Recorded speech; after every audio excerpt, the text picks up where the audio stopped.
Okay guys, तो आज हम करने वाले हैं इंडिफरेंस कर्व का रिवीजन। तो what is indifference curve? Indifference curve मतलब डिफरेंट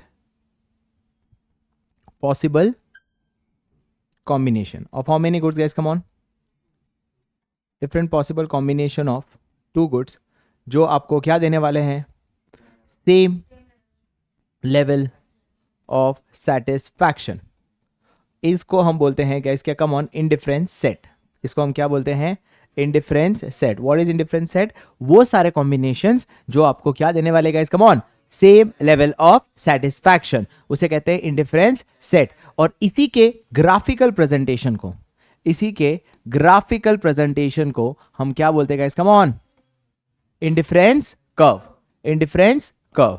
तो guys what is indifference set? Different possible combination of how many goods guys, come on, जो आपको क्या देने वाला है? सेम लेवल ऑफ सेटिस्फैक्शन, उसे हम क्या कहते हैं? Indifference set. और उसी के ग्राफिकल प्रेजेंटेशन को हम क्या कहते हैं? Indifference curve. क्या ये चीज क्लियर हुआ? अब हम नेक्स्ट चीज क्या पढ़ने वाले हैं? इसके अजम्पशन। किसके अजम्पशन? इंडिफरेंस सेट के। कितने अजम्पशन थे बताइए? इसका मेमोरी टेक्निक है प्रिज्म, जहां P का मतलब है क्या दिया गया है बताइए? एक सेकंड। ओके गाइस, तो क्या क्या अजम्पशन है? सबसे पहला, कंज्यूमर का क्या दिया गया बताइए? प्रेफरेंस। कि दो कमोडिटी जो लेंगे, फॉर एग्जांपल मैंगो और ऑरेंज, तो कंज्यूमर का मैंगो की तरफ ज्यादा प्रेफरेंस है as compared to orange. Consumer क्या है? रैशनल। रैशनल का मतलब कंज्यूमर का एक ही एम है, और एम क्या है बताइए? Maximum satisfaction. इनकम कंज्यूमर की क्या अज्यूम की गई है बताइए? कांस्टेंट। सब्स्टिट्यूट मतलब हम दो कमोडिटी ऐसे लेंगे जो एक दूसरे के साथ क्या कर सकते हैं? सब्स्टिट्यूट। फॉर एग्जांपल मैंगो और ऑरेंज, मैं मैंगो और वुड नहीं ले सकता क्योंकि एक दूसरे से वो सब्स्टिट्यूट नहीं हो सकते। And last, monotonic preference. Higher the consumption, higher the level of satisfaction.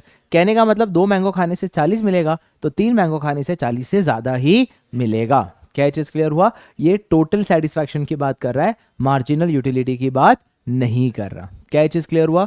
किसी को कोई डाउट है? असम्पशंस क्या है इसका मेमोरी टेक्निक बताइए? प्रिज्म। P मतलब कंज्यूमर का क्या दिया गया बताइए? प्रेफरेंस। R मतलब कंज्यूमर क्या है? रैशनल। I मतलब इनकम क्या है?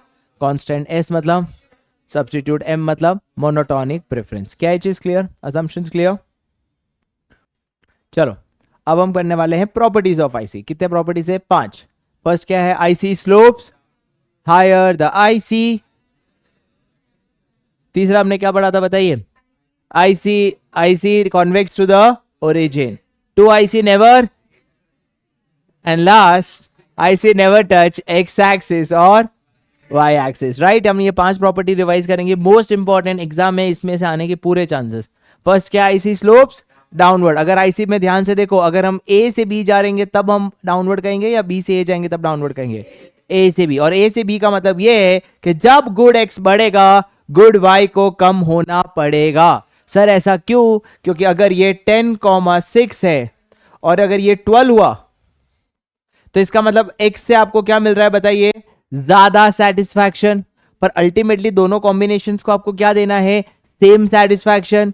तो फिर Y को क्या होना पड़ेगा? कम, ताकि दोनों कॉम्बिनेशन आपको क्या दे? Same level of satisfaction. कि if good X increases in combination B, good Y has to be, ताकि बोथ कॉम्बिनेशन आपको क्या दे? इसलिए आईसी स्लोप्स।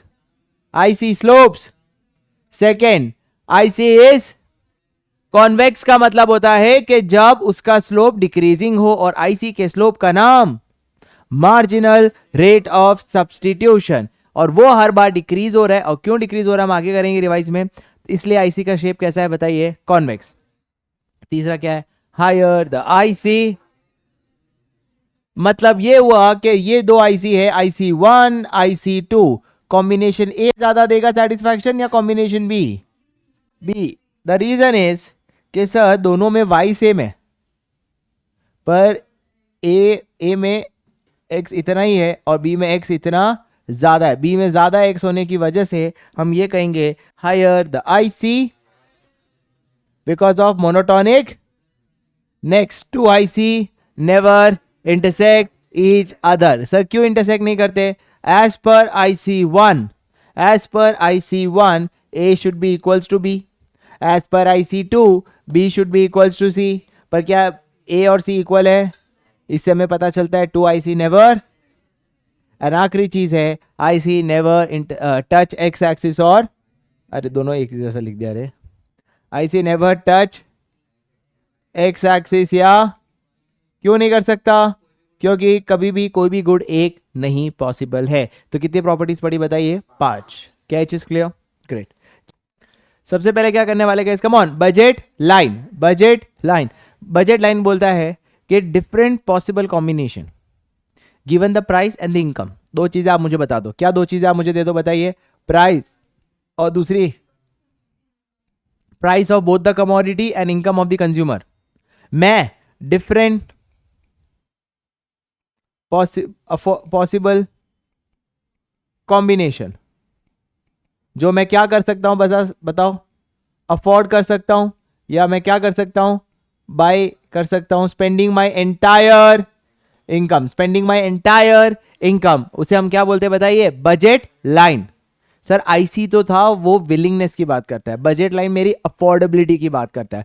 वही दो दो कॉम्बिनेशन है, पर इसके अंदर वो कॉम्बिनेशंस होंगे जिसके लिए मुझे दो इंफॉर्मेशन चाहिए, प्राइस और इनकम। प्राइस और इनकम जो अलग अलग कॉम्बिनेशंस में लाने वाला हूं by spending my entire income, उसी को हम क्या बोलते हैं guys? Come on, budget line. And how it is different from budget set? कि बजट सेट के अंदर दोनों कॉम्बिनेशन आते हैं, वो कॉम्बिनेशन भी आते हैं जहां मेरा पूरा इनकम स्पेंड हो रहा है, और वो कॉम्बिनेशन भी आते हैं जहां मेरा पूरा इनकम स्पेंड नहीं हो रहा है। वो कॉम्बिनेशन भी आते हैं जहां मेरा इनकम पूरा स्पेंड हो रहा है, और वो कॉम्बिनेशन भी आते हैं जहां मेरा इनकम स्पेंड नहीं हो रहा है। जब मेरा इनकम पूरा स्पेंड होता है, वो या तो ए हो सकता है, या तो बी हो सकता है, या तो सी हो सकता है, क्योंकि वो बजट लाइन पे। पर अगर कोई कॉम्बिनेशन डी पे या ई पे, मतलब वो कॉम्बिनेशन में खरीद तो सकता हूं पर मेरा इनकम पूरा स्पेंड नहीं हो रहा है। तो जब मैं बजट लाइन की बात करता हूं तो कौन से कॉम्बिनेशन आएंगे? ए बी सी, क्योंकि इसमें मेरा पूरा इनकम स्पेंड हो रहा है। बट बजट सेट की जब मैं बात करूंगा तो ए बी सी तो होंगे ही, और डी और ई भी होंगे। क्या चीज समझ आया? तो बजट लाइन की इक्वेशन क्या होती है? P1x1 plus P2x2 is equals to income. Y मतलब इनकम, मतलब price of one commodity plus quantity of one commodity, price of second commodity plus quantity of second commodity. Q ले लेता हूं, better रहेगा। Q should be equals to my income. और budget set की equation क्या होगी बताइए? P1Q1 plus P2Q2 is less than या इक्वल्स टू इनकम। क्या चीज क्लियर? क्या बजट लाइन और बजट सेट समझ आया? ओके एक एग्जांपल लेके समझते हैं कि अगर आपके पास 100 रुपए हो, कमोडिटी ए का प्राइस 10 है, कमोडिटी 20 का प्राइस 20 है, तो पहला मैं कॉम्बिनेशन ले लूं कि 10 रुपए वाला कमोडिटी एक्स है और ये वाई है। क्लियर? तो 4,6 ले सकता हूं। 4 मतलब 40, 60 बचे नहीं, 4,3। क्लियर? समझ आया? दूसरा क्या ले सकता हूं बताइए? 6,2। 6,2 मतलब 60 रुपीज गया, और 2 × 20 मतलब 100 रुपीज पूरे स्पेंड हुए। या तीसरा क्या ले सकता हूं बताइए? 8,1। इसे कहते हैं बजट लाइन। बट इसके अंदर मैं ऐसा भी कॉम्बिनेशन ले सकता हूं 4,2। तो इसमें मेरा कितना स्पेंड हुआ बताइए? 40 प्लस 40 80। जब मेरा पूरा इनकम स्पेंड नहीं होता तो वो लाइन कहां रहेगा बताइए? Inside the budget line. क्या ये चीज सबको समझ आ गया? क्या है क्लियर? यस, क्या नहीं समझा बोलो? चलिए गाइस, तो हमने बजट लाइन समझा, बजट सेट समझा, राइट? अब हम मुझे ये बताओ कि मेरा जो बजट लाइन है वो कब शिफ्ट होता है? मुझे ये बताओ, मेरा बजट लाइन अगर ए लाइन पे है वो कब बी ये वाले पे जाएगा? ये ए से कब बी बी की तरफ जाएगा? मतलब बजट लाइन कब बढ़ता है? या तो इनकम बढ़ती है, अरे इट्स ओके, मिच्छामी दुक्कड़म गाइस, राइटवर्ड शिफ्ट। अगर बजट लाइन राइटवर्ड शिफ्ट हो रहा है तो इसका मतलब क्या हो रहा होगा? या तो इनकम बढ़ रही है, या प्राइस बोथ कमोडिटी की क्या हो रही है बताइए? डिक्रीज हो रही है। तभी बजट लाइन कैसा होगा? Rightward shift, right? इसका एग्जैक्ट ऑपोजिट क्या होगा? Leftward shift. लेफ्टवर्ड शिफ्ट कब होगा बताइए?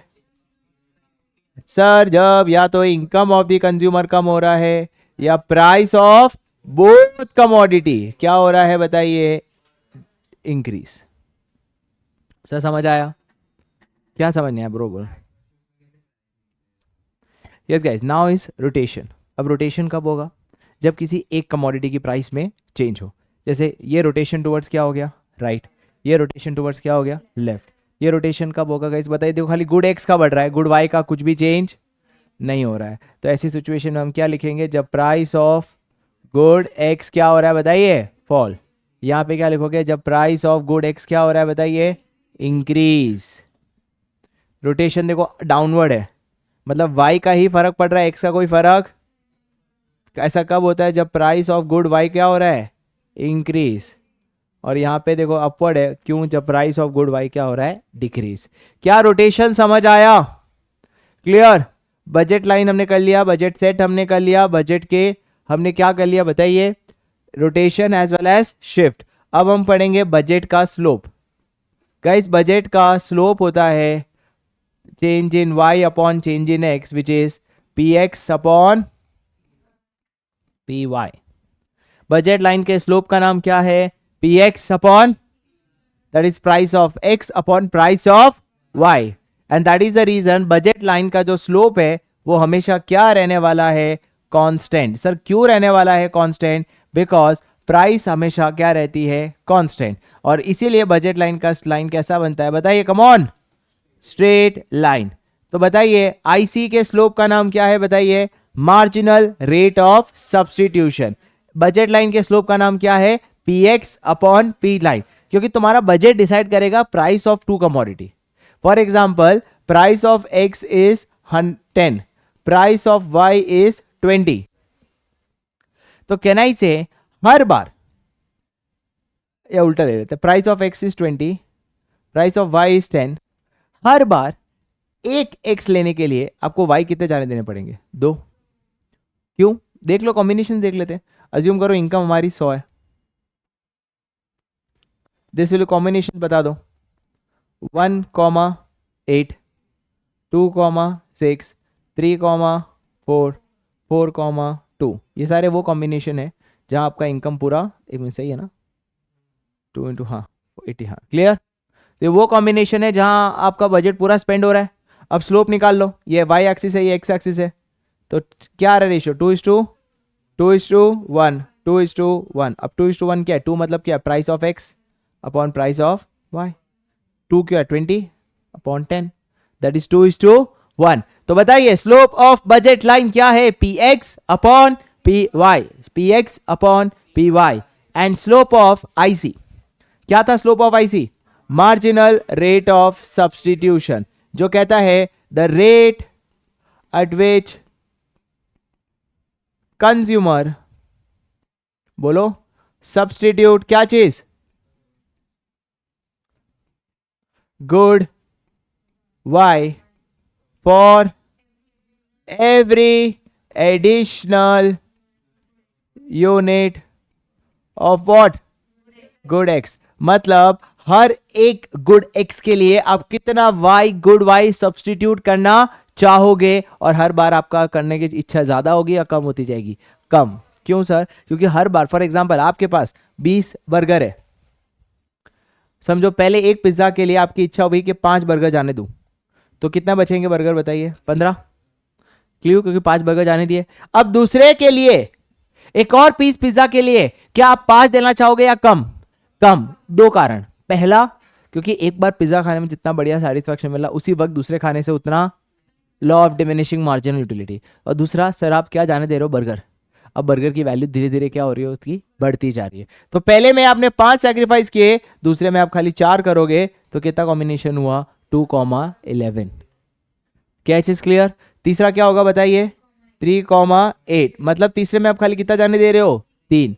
इसका कारण क्या है? क्योंकि गुड एक्स से उतना सेटिस्फैक्शन नहीं मिल रहा जितना पहली बार मिल रहा था, तो उतनी जाने क्यों दूं? समझ आया? The rate at which you substitute what? Good Y for every additional unit of good X. और वो हर बार क्या होता जाएगा गाइस? Come on, declining. हर बार क्या होता जाएगा? डिक्लाइनिंग। समझ आया? क्लियर? चलिए, तो what is consumer equilibrium? Consumer equilibrium का मतलब ये होता है कि कंज्यूमर ऐसे कॉम्बिनेशन के 2 गुड्स खरीदने वाला है जो उसको क्या दे बताइए? Maximum satisfaction. कंज्यूमर इक्विलिब्रियम मतलब given the price and the income, given the price and the income, he plans his expenditure on goods and services in such a manner that he aims for what guys, come on, maximum satisfaction. और यहाँ पे क्या है बताइए, consumer की equilibrium first, the slope of budget line should be equals to the slope of IC, जिसका मतलब ये है कि बजट लाइन के स्लोप का नाम क्या था बताइए, अरे नहीं उल्टा लिख दिया, बजट लाइन के स्लोप का नाम क्या है, P X upon P Y should be equals to what, M R S X Y. इसका मतलब क्या सर, ये आईसी का कॉम्बिनेशन देखो, मैं अगर तुमसे सवाल पूछूं कौन सा कॉम्बिनेशन मुझे हाईएस्ट लेवल ऑफ सेटिस्फैक्शन देगा, तो तुम क्या कहोगे, the answer is D. D is in IC 3 और हमने पढ़ा है higher the IC higher the, पर क्या मैं वो अफोर्ड कर सकता हूं क्योंकि मेरे बजट के क्या है वो बाहर. अच्छा तो क्या प्रिफर करना चाहिए अगर मुझे सी और बी और ए में चूज करना हो, ए, क्योंकि बी और जो सी है वो आईसी 1 पे है और ए जो है वो आईसी 2 पे है. एंड आईसी 2 मुझे हाईएस्ट लेवल ऑफ सेटिस्फैक्शन भी दे रहा है और वो मेरे बजट लाइन को क्या कर रहा है, टच. क्या ये समझ आया, राइट? तो इस पॉइंट को कैसे समझाऊंगा, slope of budget line should be equals to slope of IC, ये पहला कंडीशन. क्या ये चीज क्लियर? और दूसरा कंडीशन क्या था guys, come on, IC should be convex at the point of, कहने का मतलब यहां से आईसी मुड़ जाना ही चाहिए. अगर आईसी कॉन्केव हुआ इसका मतलब आप गुड वाई ज्यादा से ज्यादा सब्स्टिट्यूट कर रहे हो. कॉन्वेक्स का मतलब क्या, आप गुड वाई कम से कम सब्स्टिट्यूट कर रहे हो for every additional unit of good X, good Y कम से कम. और कॉन्केव का मतलब क्या, ज्यादा से ज्यादा सब्स्टिट्यूट करना. अब तुम समझो किसी चीज की अगर आपके पास कोई वैल्यू नहीं हो क्योंकि आप ज्यादा से ज्यादा उसको क्या करते जा रहे हो, सब्स्टिट्यूट, क्या आप कभी इक्विलिब्रियम पे पहुंच सकते हो, नहीं. आप तभी पहुंच सकते हो जब आईसी कैसा होना चाहिए बताइए, कॉन्वेक्स. कॉन्वेक्स मतलब दोनों कमोडिटी आपके लिए इंपॉर्टेंट है, गुड एक्स भी और गुड वाई भी. तो जैसे जैसे गुड एक्स लेते जा रहे हो गुड वाई आप कम से कम सब्स्टिट्यूट करने चाहोगे. That means IC should be what, convex at the point of equilibrium, because अगर वो कॉन्केव है तो वो कभी इक्विलिब्रियम पे पहुंच नहीं पाएगा. क्या ये चीज क्लियर हुआ, सबको समझ आया? तो what are the two condition, high slope of IC should be equal to slope of budget line, and second क्या लिखा था बताइए, IC should be convex at the point of equilibrium. Last question of this topic, कि अगर मैं ई combination पे हूं, define ई combination, तो क्या लिखोगे, ई कॉम्बिनेशन क्या है सर, ये वो कॉम्बिनेशन है जहां M R S X Y is greater than P X upon P Y. Sir ये ऐसे कैसे बोल दिया, सर आईसी का स्लोप बजट लाइन से बाहर है, आईसी का स्लोप बजट लाइन से, तो आईसी का स्लोप को क्या बोलते हैं, M R S X Y, और बजट लाइन के स्लोप को क्या बोलते हैं, P X upon P Y. तो कहना ही से M R S X Y is greater than P X upon, sir मुझे इक्वल करना है, तो इक्वल करने का एक ही ऑप्शन है, या तो इसको गिराओ या तो इसको बढ़ाओ. ये बढ़ नहीं सकता क्योंकि बजट लाइन कांस्टेंट होता है. बट क्या एम आर एस गिरता है, क्या एम आर एस गिरता है, हाँ sir M R S decreasing है. और एम आर एस कब गिरता है, जब ज्यादा गुड एक्स लोगे और गुड वाई सब्स्टिट्यूट करोगे तो ऑटोमेटिकली एम आर एस क्या होता जाएगा, गिरता जाएगा. और कहां पहुंच जाओगे बताइए, पॉइंट ए पे, जहां पे आप कहां पहुंच चुके हो बताइए, इक्विलिब्रियम. अरे समझ आया, ध्यान से देखो, ई वाले कॉम्बिनेशन में क्या हो रहा है, ई वाले कॉम्बिनेशन में गुड एक्स इतना है, गुड वाई इतना है. जैसे आप ए कॉम्बिनेशन पे चले जाओगे एक्स बढ़ गया और वाई क्या हो गया, कम हो गया. मतलब आपको ए पे पहुंचना है जहां पे स्लोप ऑफ एमआरएस और स्लोप ऑफ आईसी क्या हो रहा है, इक्वल. और आप कहां पे हो, ई पे. ई का मतलब क्या, slope of MRS is greater than P X upon P Y. ऐसी सिचुएशन में अगर आपको इक्विलिब्रियम पे पहुंचना है, आप ज्यादा से ज्यादा गुड एक्स लो और गुड वाई क्या करोगे, सब्स्टिट्यूट. और जब गुड वाई सब्स्टिट्यूट करोगे एमआरएस क्या होता जाएगा, गिरता जाएगा. कब तक, जब तक वो कहां नहीं पहुंच जाता, इक्विलिब्रियम. और इसी के साथ आईसी चैप्टर का रिवीजन डन.